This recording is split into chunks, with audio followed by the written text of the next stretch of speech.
हे guys welcome to my blog. आज हामी छुट्टीको दिन थियो होइन, अनि हामी यसो वार्मअप गर्नको लागि भलिबल खेल्यौँ यता म। अनि त्यसपछि हाम्रो डेली क्रिकेट सुरु भयो। म खतरा बल गर्छु, आउट गर्नु छु भने यसले खतरा लामो छक्का हानिदिरहेको मलाई।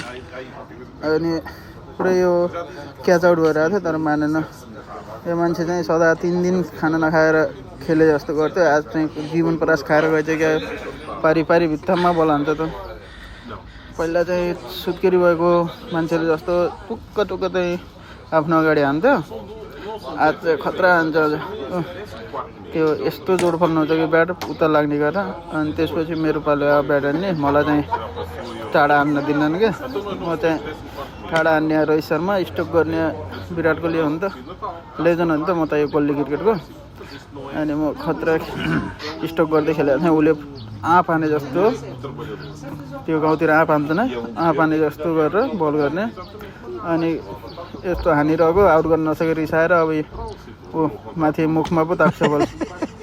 के साह्रो रिस हो केटाहरूको, आउट गर्न सक्दैन अनि मुखमा हान्छन् हो। गाह्रो छ यो लेजेन्ड हुन नि। त्यसपछि मिस गरेको, आउट भयो भनेर 5 मिनट गेमै रोकिदियो। तर भिडियोमा चाहिँ फेरि म हेरेर अनि भिडियोमा चाहिँ आउट नभएको रहेछ।